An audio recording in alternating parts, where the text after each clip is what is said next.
Hello, hello! Good morning mga person! Nandito na naman si Mami Nika nyo. So for today's video, for today's ganap, nag-iisang itlog na nga lang ito kagabi, ngunit kailangan pang hatiin para sa mga anak ko.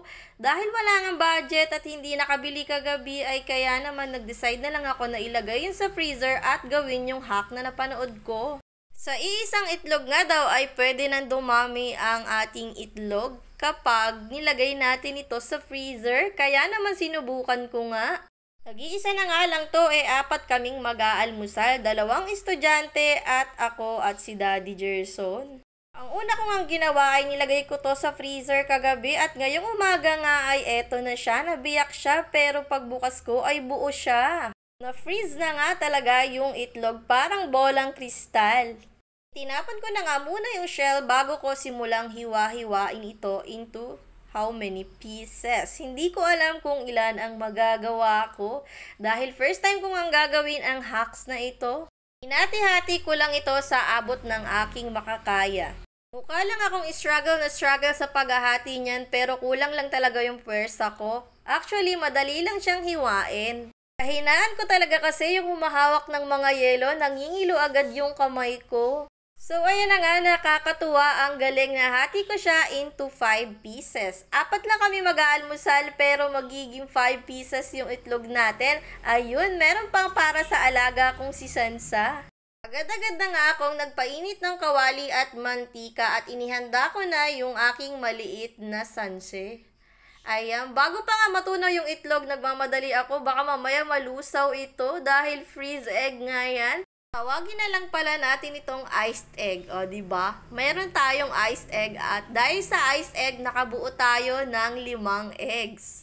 Natutuwa nga ako habang niluluto ko ito. Aba, totoo nga yung hacks na yon, nakakatuwang tingnan. Enjoy na enjoy ko yung ginagawa ko dahil hindi ako nag-failed. Nakakatuwa talaga. Pagkatapos nga ay binaliktad ko na agad para maluto na yung egg yolk. Ayaw kasi ng Daddy Gerson nyo at Ate Chelsea na hilaw yung egg yolk. Kami naman ng Ate Angel nyo ay kahit ano lang pwede na. O diba, nakakatuwa. 4 lang kami mag-aalmusal pero meron kaming 5 pieces egg. Mabibigyan ko pa yung alaga kong aso na si Sansa. Dahil meron nga tayong mini eggs, gumawa na rin ako ng mini hotdog para partner, itlog at hotdog. Ginitling-gitlingan ko na nga ito para mas madaling maluto at agad-agad na nga akong nag-prepare ng almusal nila at pambaon ni Ate Chelsea. Sa mga oras na yan ay nagagayak na nga ang Ate Angel nyo at si Ate Chelsea nyo ay natutulog pa nga. Sabi ko nga sa inyo, nung first day of school, mas advance na 1 oras yung pasok ng Ate Angel nyo. Kaya mas maaga talaga siyang nagigising. Naluto ko na nga itong hotdog at ipaghahanda ko na nga sa mesa ang Ate Angel nyo habang nagagayak siya. Sunod ko na nga rin isinalang yung sinaing namin at eto na nga ang aming ulam for today's almusal. O diba, dumami? Sa sobrang mahal talaga ng mga bilihin ngayon, kailangan mo talagang gumawa ng paraan kung paano pagkakasyahin yung mga ulam nyo at budget nyo sa isang araw. Lalong-lalo na itong bigas, napakamahal. Kaya naman itong pinaalmusal ko kay Ate Angel nyo ay bahaw lamang, pinainit ko lang kanina kaya nausok-usok. Pinagtimpla ko na rin siya ng kape.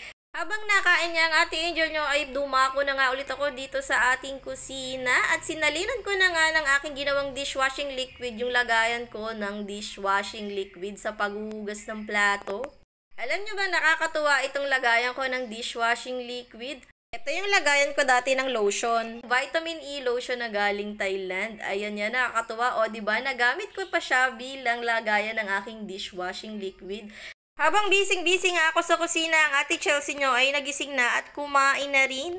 Sa mga oras na yan, si Ate Angel nyo ay nagbibihis na at papasok na siya. Ako naman ay niready ko na yung pambalot na lunch ng Ate Chelsea nyo habang nag-aalmusal siya. Fast forward na nga tayo, nakaligo na nga din ang Ate Chelsea nyo at mag-iipitan serye na kami na ihatid na rin ng Daddy Gerson nyo si Ate Angel sa school.